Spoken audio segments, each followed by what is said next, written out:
Commander Lee Daeho stared at the massive screen in front of him. Red warning lights flashed across the bridge of the human starship New Seoul. The peaceful morning had turned into a nightmare in just 3 hours. "Sir, we lost contact with New Geneva Colony," reported Captain Park Jin-woo from his station. His voice was steady, but Lee could see the fear in his young officer's eyes. "That makes 8 colonies gone silent." Lee gripped the armrest of his command chair. 8 human colonies. 8 worlds where millions of people lived, worked, and raised their families. All silent. No distress calls. No emergency signals, nothing. "What about the research station on Kepler 442b? Lee asked. "Dr. Kim So-min's team went dark 20 minutes ago," Park replied. The last transmission was strange. Lee had known So-min for 10 years. She was one of the best scientists in human space, studying alien plants and animals on distant worlds. If her station went silent, something terrible was happening. The bridge doors opened with a soft hiss. Intelligence Officer Nam Tae-young rushed in, carrying a data pad. His face was pale. "Commander, we intercepted alien communications," Nam said, breathing hard. "The Valtech Collective is claiming responsibility. They're calling it a cleansing operation. The Valtech." Lee knew them well. Tall reptilian creatures with advanced technology and a powerful military. Humans had traded with them for 50 years. There had been small disputes about territory, but nothing serious. Why would they attack human colonies?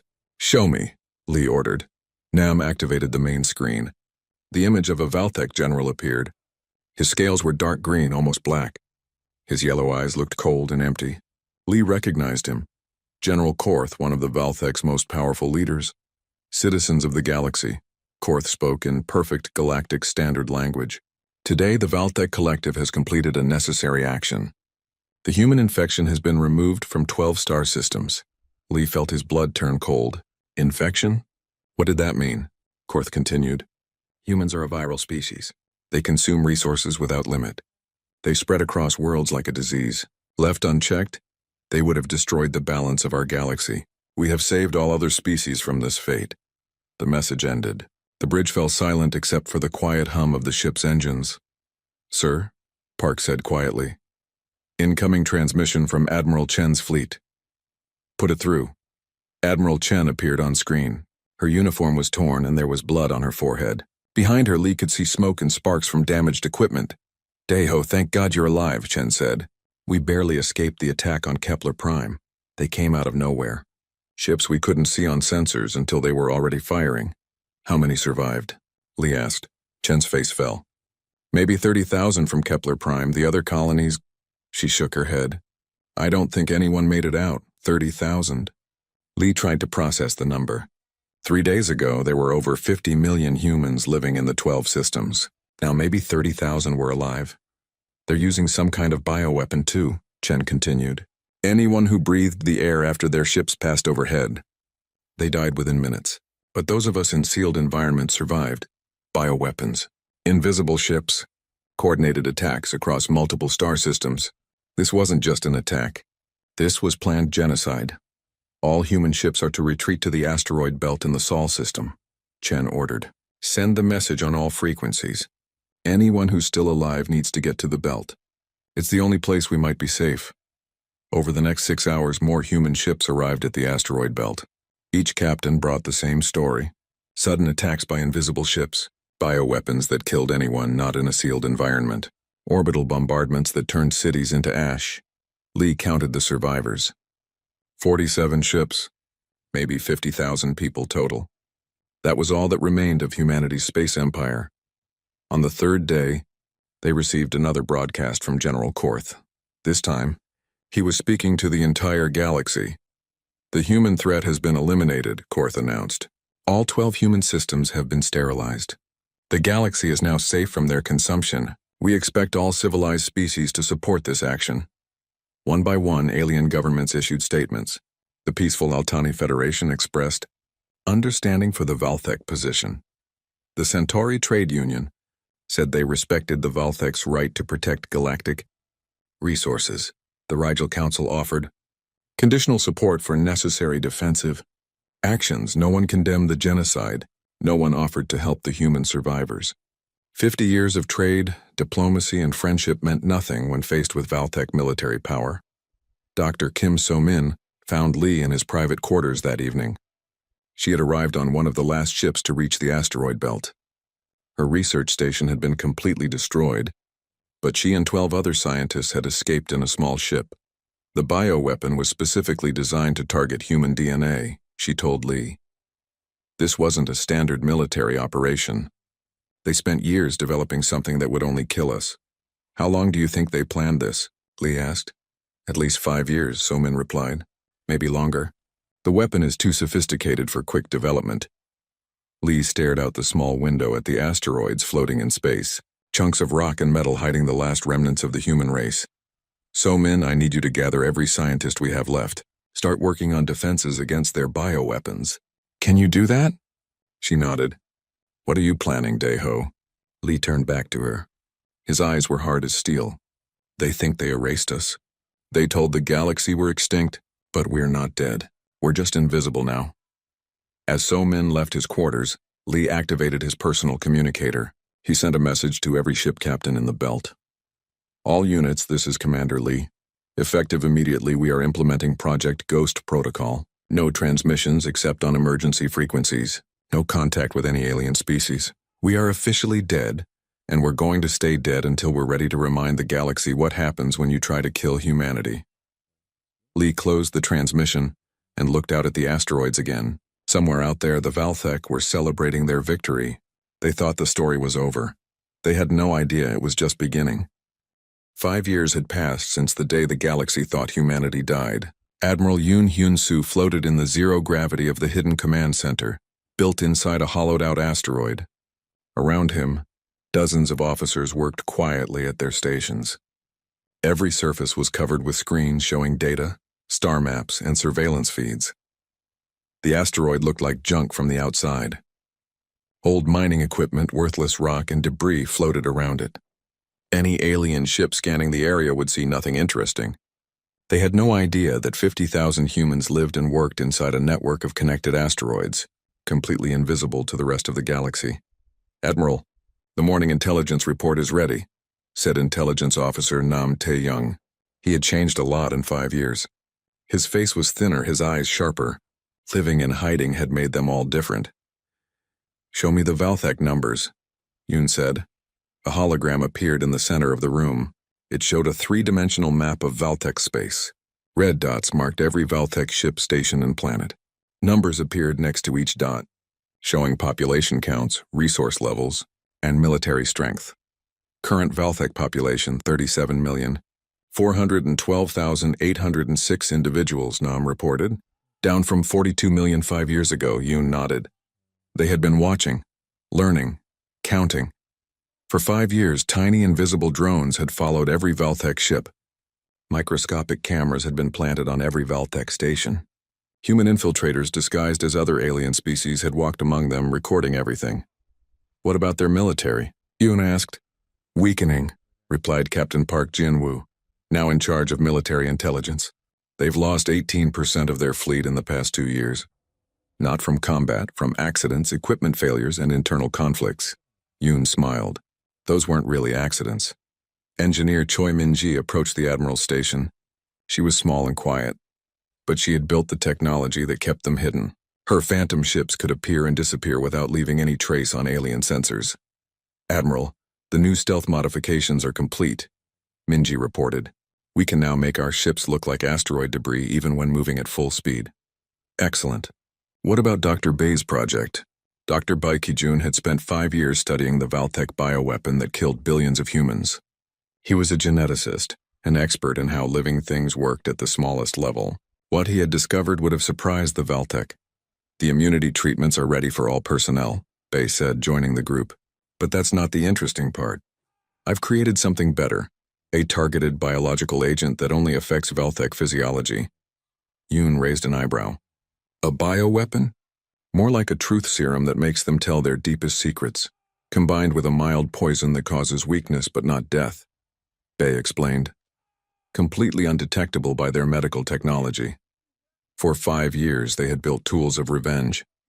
Invisible ships, perfect surveillance, biological weapons, infiltration technology. They had studied their enemies until they knew every weakness, every fear, every secret. But the most important discovery had come from Nam Tae-young's deep infiltration missions. "Show him the recordings from the Valthek Council meetings," Yoon ordered. A new hologram appeared. It showed Valthek leaders arguing in their government chambers. The translation scrolled across the bottom of the image. "Resources are running low," one Valthek official was saying. "The human colonies we took over aren't producing as much as we hoped. The other species don't trust us anymore," another added. "Trade agreements are being canceled. They're afraid of us." "Maybe we made a mistake," a third Valthek said quietly. "The humans weren't really a threat. They were just good at growing food and building things." General Korth's voice cut through the argument. "The humans are gone. There's no point in regret now. We must focus on maintaining our strength." But even Korth looked tired. The years since the human genocide had not been kind to the Valthek collective. "Their society is breaking apart," Nam explained. "The genocide cost them more than they gained. Other species fear them but won't trade with them. Their economy is failing. Military morale is low." Yoon turned to look at the main surveillance screen. It showed real-time feeds from dozens of Valthek worlds. He could see their cities, their ships, their people going about their daily lives. None of them knew that human eyes were watching their every move. "Sir," said Operative Han Ye-jin, approaching from the communications station. She had spent 3 years disguised as a Rigel trader, moving freely through alien space. "I've confirmed the identity and location of every Valthek who participated in the planning or execution of the genocide." "How many?" 47,216 individuals, including General Korth and his entire command staff. Yoon looked around the command center. These people had survived the worst genocide in galactic history. They had spent 5 years living like ghosts, preparing for this moment. "Ladies and gentlemen," Yoon said, his voice carrying to every station in the room. "Today we begin Phase 2 of Ghost Protocol." The room fell silent. Everyone stopped working and turned to look at their admiral. "For 5 years we've been dead. The galaxy thinks humanity is extinct. They've forgotten about us. They've grown comfortable in their new reality." Yoon's voice grew harder.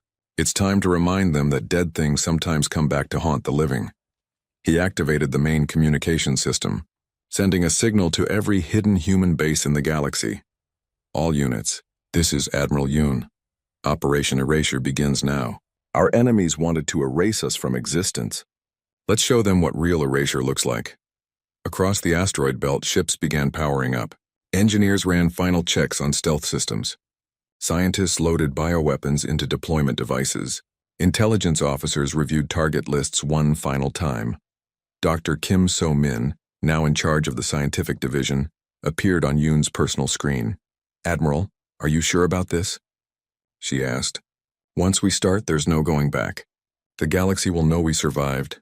"So-min, they tried to commit genocide against our entire species," Yoon replied. "They succeeded in killing 50 billion people. Every government in the galaxy either supported them or stood by and watched." He paused, looking at the surveillance feeds showing Valthek families in their homes. "But we're not them. We won't kill civilians. We won't target children. We're going after the ones who planned and executed the genocide. And we're going to make sure it never happens again." Yoon closed the communication and turned to his bridge crew. "Captain Park, begin selective targeting of Valthek military leaders. Engineer Choi, deploy phantom ships to all major Valthek systems. Dr. Bay, prepare your bioagents for surgical deployment." The officers nodded and began working at their stations. "Nam, I want you to hack into every Valthek communication network. When their leaders start disappearing, I want them to receive a message." "What should it say, sir?" Yoon smiled, but it wasn't a kind smile. "Tell them, we know where each one lives. We know where each one works. We know where each one sleeps. The ghosts of 50 billion humans are coming for justice. This is only the beginning." As the first human ships left the asteroid belt after 5 years of hiding, Yoon looked out at the stars. Somewhere out there, General Korth was probably sleeping peacefully in his bed, thinking his victory was complete. He would learn otherwise very soon. Captain Yang Subin watched the Valthek patrol ship through her stealth vessel's cameras. The enemy ship moved slowly through space, following its regular patrol route around the mining station on Valthek Prime. 7. The Valtech crew had no idea they were being watched. Target confirmed, whispered tech specialist Ko Young-min from his station. Commander Veltak Sor, he was present at the planning meeting for the human genocide. Jang nodded. Sor was number 43 on their list. In the past 6 months, 42 other Valtech officers had simply vanished. Their ships would be found floating in space, empty. No signs of violence, no indication of what happened to the crew, just empty ships drifting in the darkness. Begin approach, Jang ordered. Her ship, the Silent Vengeance, moved closer to the patrol vessel. The human stealth technology was perfect. Even at close range, the Valtech sensors showed nothing. To them, the Silent Vengeance looked like empty space. When they were 50 meters away, Jang activated the capture beam. It was a new invention, created by engineer Choi Min-ji. The beam could move through shields and armor without damaging them, but it would make any living creature inside the target ship fall asleep instantly. Beam deployed, Ko reported. All life signs on the target ship are unconscious. Move us into position for docking. The Silent Vengeance attached itself to the Valtech ship like a parasite. Human boarding teams moved through the connection, wearing full environmental suits. They found the Valtech crew sleeping at their stations exactly as expected. 20 minutes later, the humans returned with Commander Sor. The other Valtech crew members had been given memory-erasing drugs. When they woke up, they would remember nothing about the past day. They would report a minor equipment malfunction and return to base, but Commander Sor would not be returning with them. While Captain Jang's team was capturing Valtech officers, Operative Han Ye-jin was working inside the enemy government itself. She had spent 2 years creating a perfect disguise as a Valtech intelligence officer named Kesitar. The biosuit she wore changed her appearance completely, and Dr. Bay's genetic modifications allowed her to speak and move like a real Valtech. Han walked through the corridors of the Central Command Station on Valtech Prime. Her false identity gave her access to high-level military meetings. For months, she had been feeding false information to the Valtech leadership, making them suspicious of each other. Officer Kesitar called General Korth as she entered the strategy room. What news from Intelligence Division? Disturbing reports, General. Han replied in perfect Valtech language. We have evidence that Commander Veltak Sor was in contact with separatist groups before his disappearance. This was a lie, of course. Sor had been loyal to the Valtech government until the humans captured him, but Han had planted false evidence in the Valtech computer systems that suggested otherwise. Separatists. Korth's yellow eyes narrowed. Are you suggesting Sor was a traitor? The evidence is unclear but concerning, Han said. It's possible the recent disappearances are connected to an internal rebellion rather than external threats. Korth struck the table with his clawed hand. I knew it. Some of our own people are working against us. Han hid her satisfaction. Over the past months, she had convinced the Valtech leadership that their missing officers were defectors or traitors. The paranoia was spreading through their military like a disease. I recommend increased surveillance of all senior officers, Han suggested. We cannot trust anyone completely. Meanwhile, in a secret facility hidden in the asteroid belt, Dr. Lim Jae-hyun was conducting psychological warfare operations that reached across the galaxy. Lim was an expert in how minds worked, especially how to create fear and confusion in enemy populations. His team had hacked into every Valtech communication network. They sent mysterious messages to Valtech families, always at night when people were trying to sleep. The messages were simple but terrifying. We know where you live. Your leaders lied to you. The humans remember everything. The messages appeared on personal communicators, entertainment screens, and even official government channels. No matter how often the Valtech tried to block them, new messages kept appearing. Dr. Lim also created false news reports about Valtech officers turning against their own government. These reports spread through alien networks, making other species believe the Valtech collective was falling apart from internal conflicts. The psychological pressure was working. Valtech civilians were afraid to leave their homes at night. Military officers were suspicious of their own comrades. Government officials were spending more time investigating loyalty than managing their empire. Back on Admiral Yoon's command ship, tech specialist Ko Young-min was running the Hunter AI system he had developed. The AI tracked every Valthek in the galaxy using data from millions of surveillance drones. It could predict where any individual Valthek would be at any given time. Admiral, the AI has identified the next target, Co reported. Subcommander Thekful Morn will be inspecting Supply Station Gamma 7 in 3 days. He was responsible for deploying bioweapons against the human colony on New Geneva. Yoon studied the target information. Morn had personally overseen the deaths of 8 million humans, including many children. The man deserved justice. Send the coordinates to Captain Zhang's team, Yoon ordered. 3 days later, Subcommander Morn's inspection ship was found floating empty near Supply Station Gamma 7. The station's security cameras showed nothing unusual.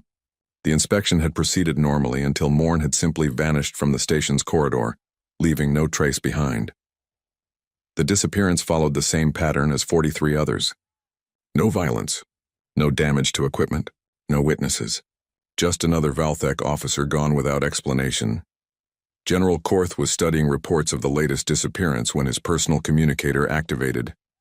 The message that appeared on his screen made his blood freeze. 37,412 Valthek remain. We know where each one lives. We know where each one works. We know where each one sleeps. Justice is coming. Korth's hand shook as he read the message again. The number was exactly correct. He had just received the latest population count that morning. How could anyone have such precise information? He called an emergency meeting of his remaining senior staff. When they gathered in the secure conference room, Korth looked around at faces filled with fear and suspicion. Someone is hunting us, he said without introduction. 44 officers have disappeared in 6 months. Our communications are being monitored. Our movements are being tracked. Sir, intelligence suggests this is an internal rebellion, offered Colonel Shekhtar Voss. Disloyal elements within our own forces. Korth stared at him. Colonel, the enemy just sent me our exact population numbers. Do you think rebels could gather that kind of information? The room fell silent. Several officers looked uncomfortable. Sir, said another officer quietly, there are rumors among the crew. They say the humans aren't really dead. Korth laughed bitterly. Impossible. We sterilized 12 systems. We confirmed the deaths of over 50 billion humans. There might be a few survivors hiding somewhere, but not enough to threaten us. But even as he spoke, Korth felt doubt growing in his mind. The attacks were too precise, too well coordinated. The intelligence gathering was too sophisticated. Could a few thousand human survivors really be capable of this? His personal communicator chimed again. Another message appeared. General Korth, you killed our children while they slept. You poisoned our air while we breathed. You turned our cities to ash while we dreamed of peace.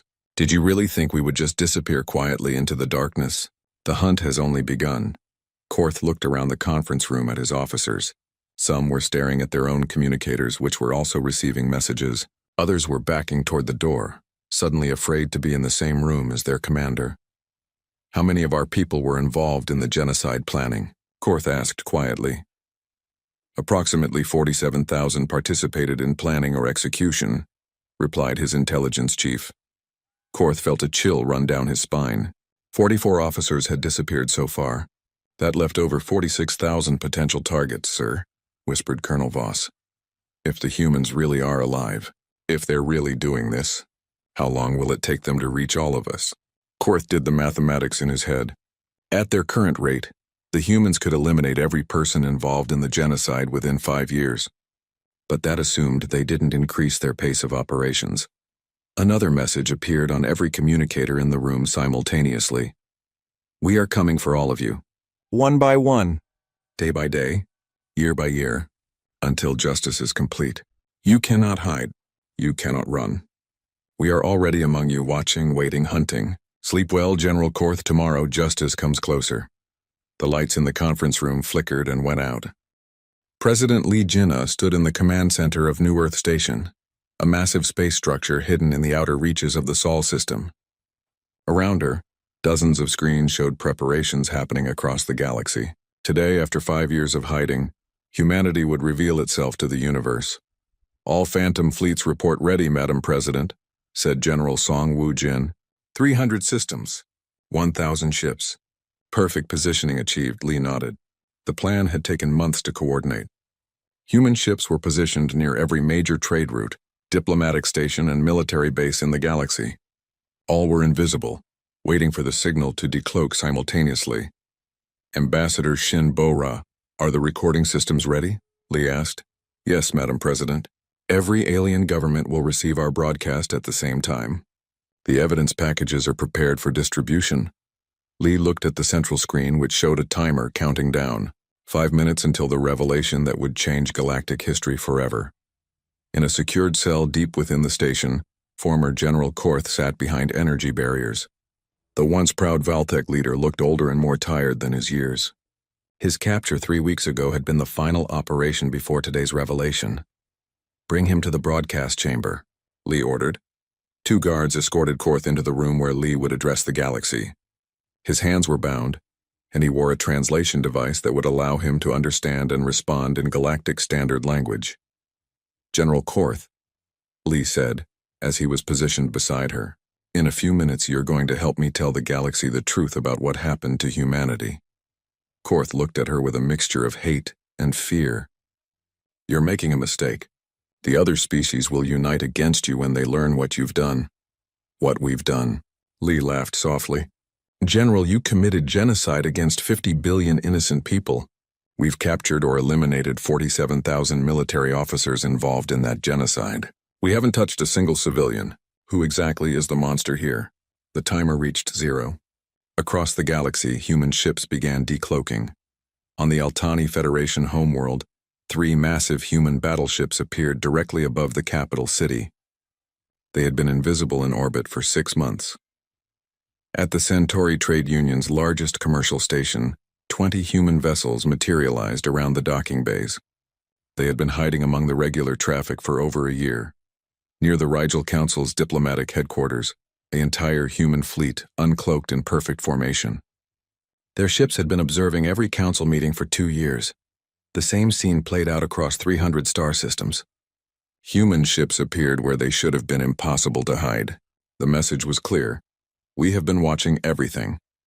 Panic spread through alien communication networks as reports flooded in from every corner of the galaxy.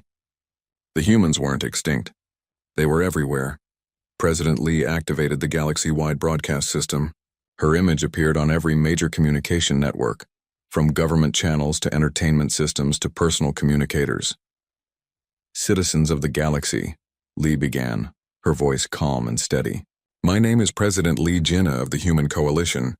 You were told 5 years ago that humanity was extinct. You were lied to. She gestured to General Korth beside her. This is General Korth, former leader of the Valtech military. 5 years ago, he ordered the systematic genocide of the human species. Today, he will help me explain what really happened. The camera focused on Korth's face. He looked directly into the lens, his yellow eyes filled with defeat. Tell them, General, Lee said. Tell them why you tried to exterminate humanity. Korth was silent for a moment. Then he spoke, his voice hollow. Resources were becoming scarce. Humans were expanding rapidly. We believed they would eventually consume everything. So you decided to kill 50 billion people, including children and babies, based on what you thought might happen in the future? Yes, Lee turned back to the camera. For 5 years we have been watching you. All of you.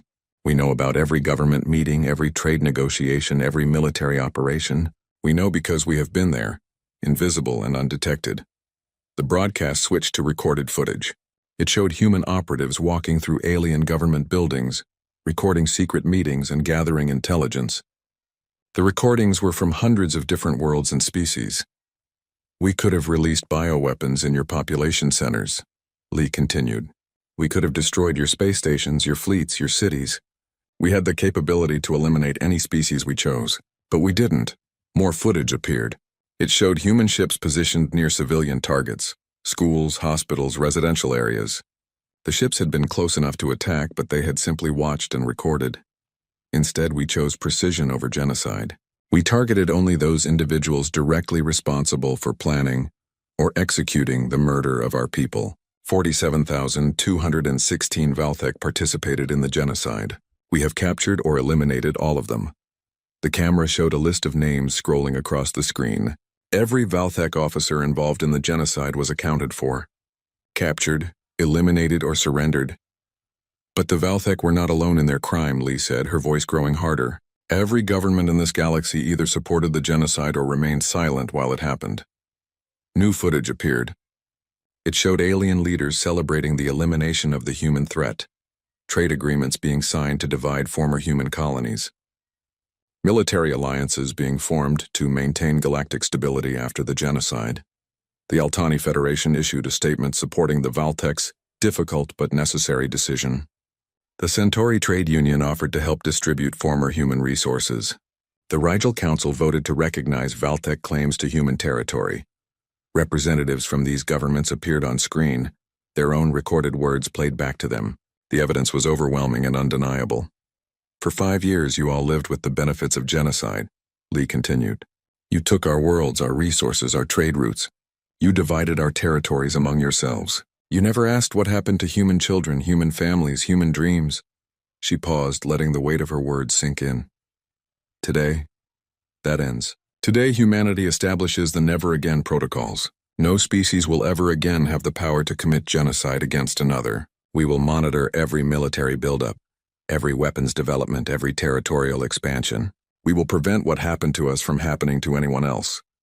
The broadcast showed the scope of human surveillance capabilities, tiny drones around every planet, listening devices in every government building, tracking systems following every military ship. The network was vast, sophisticated, and completely undetectable. Some of you will resist these protocols, Lee acknowledged. You will claim they violate your sovereignty. You will argue that we have no right to monitor your activities.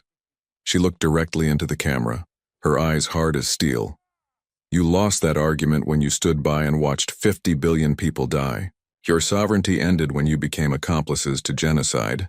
General Korth shifted uncomfortably beside her. Lee turned to him. General, how many Valtek civilians have we killed in our operations? Korth's voice was barely a whisper. None. How many Valtek children? None.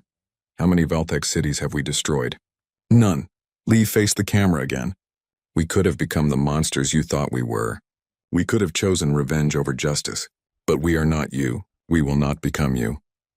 The broadcast switched to show the current state of the Valtek collective. Their military was in ruins, but their civilians were unharmed. Their government had collapsed, but their cities still stood. Their empire was finished, but their people lived. The surviving Valtek, approximately 3,400 individuals, will face individual judgment for their actions. War criminals will be imprisoned. Those who oppose the genocide will be offered rehabilitation and integration into galactic society. Lee's voice softened slightly. We offer the same choice to all species. Accept the Never Again protocols and humanity will share our technology, our knowledge, our protection. Continue to support genocide and oppression, and you will find yourselves increasingly alone in a galaxy that has moved beyond such barbarism. The broadcast ended with a simple image, the human flag, showing Earth and its moon, with the words Never Again written in every known galactic language. As alien governments across the galaxy scrambled to respond to the revelation, President Lee turned to General Korth. You thought you could erase us from existence, she said quietly. Instead, you taught us to become something the galaxy has never seen before. A species that refuses to die quietly, but also refuses to become the evil it fights against. Korth looked at her with something that might have been respect. What happens now? Lee smiled, but it was not unkind. Now we build a galaxy where this never happens again. And you, General, are going to help us do it. Outside the station, human ships maintained their positions throughout the galaxy. They were no longer hidden. They were a promise and a warning visible to all. The age of hidden genocides was over.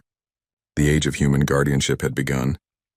1 year after humanity's revelation, Supreme Commander Park Se-young walked through the halls of the Galactic Justice Center, a massive space station orbiting the ruins of what had once been Valtek Prime. The station served as both courthouse and symbol of the new galactic order that humanity had created. The final group of defendants arrives today, reported Captain Kim Daemin, his aide. 7 Valtek Council members, the last of the original genocide planners. Park nodded. Over the past year, the Human Tribunal had processed thousands of cases. War criminals faced imprisonment on secure worlds. Those who had opposed the genocide or been forced to participate received counseling and rehabilitation. Civilians were offered new homes and integration into human society. In the main courtroom, Judge Kwan Miran was preparing for the final trial. She had spent the year hearing testimony, reviewing evidence, and making decisions that would shape the future of galactic justice. The courtroom was filled with representatives from dozens of species, all watching to see how humanity would handle this final judgment. The 7 remaining Valthek council members were brought in. They looked old and tired, their scales gray with age and stress. These were the beings who had voted to authorize the genocide of 50 billion humans. You stand accused of crimes against sentient life, Judge Kwan began, specifically the planned and systematic extermination of the human species. How do you plead? The eldest council member, Velthak Moors, spoke for the group. We plead guilty, Your Honor. A murmur ran through the courtroom.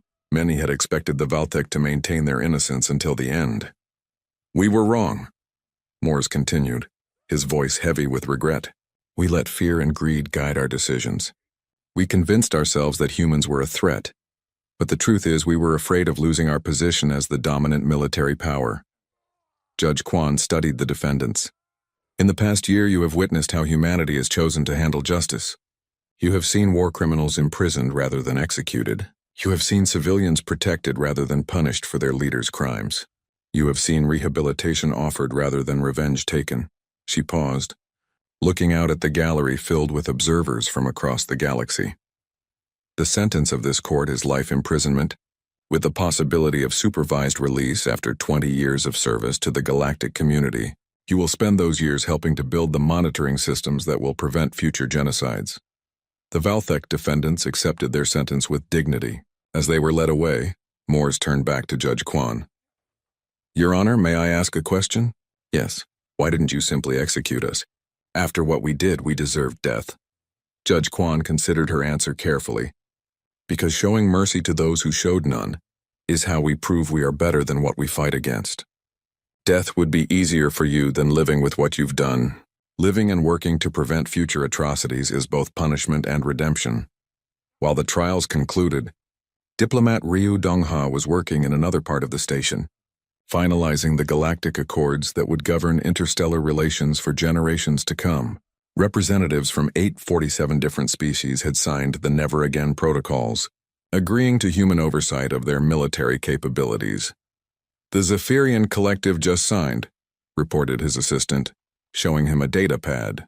That brings us to 97% galactic participation, Ryu smiled. The remaining 3% were small, isolated species that posed no threat to anyone. They would join eventually when they saw the benefits of galactic cooperation under human protection. The protocols were simple, but effective. No species could develop weapons of mass destruction without human approval. All military buildups had to be justified and monitored. Any territorial disputes would be mediated by human arbitrators. Most importantly, any attempt to harm civilians of any species would result in immediate human intervention.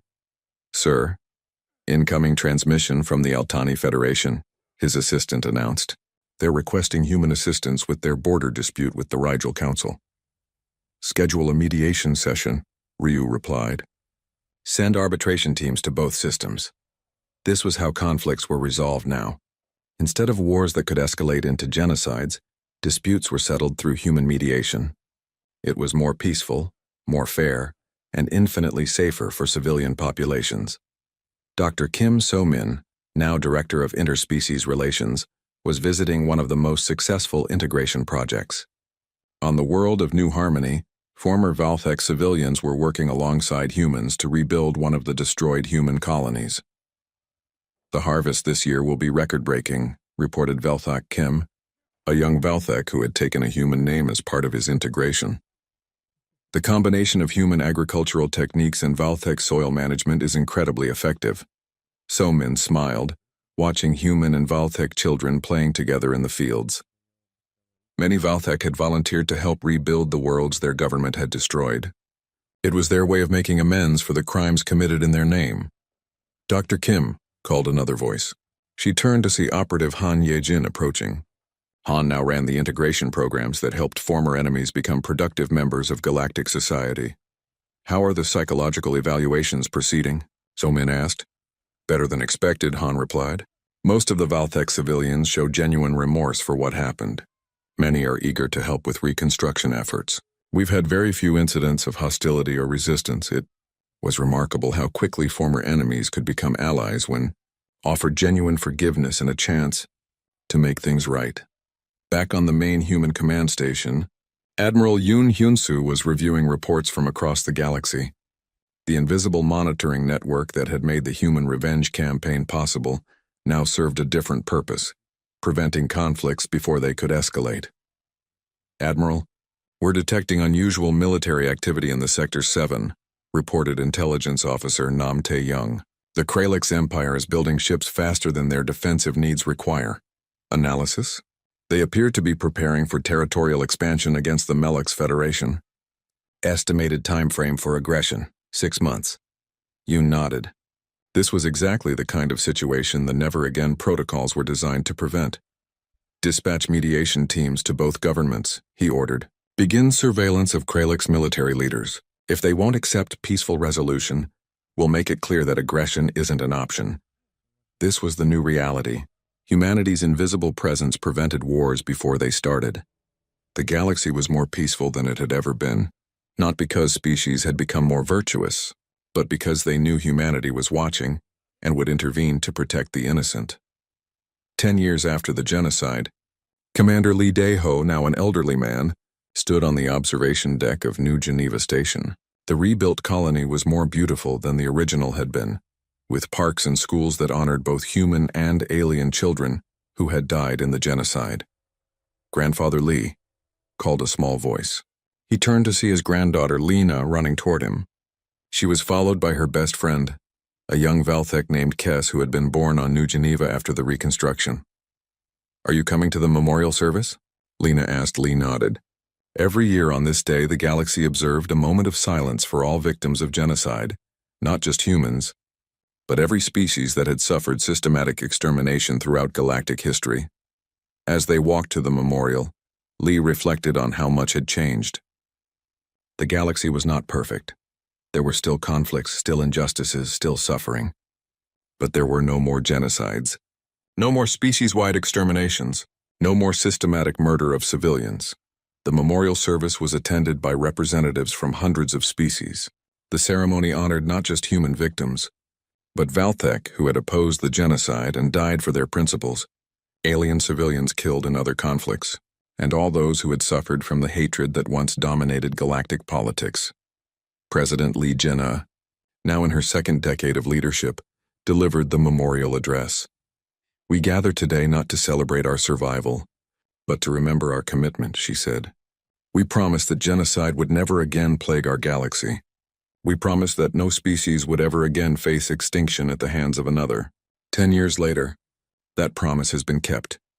She looked out at the diverse crowd, humans, former Valthek, and representatives from hundreds of other species.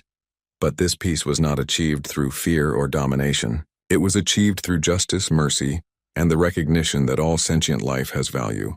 We chose to be guardians rather than conquerors, protectors rather than tyrants.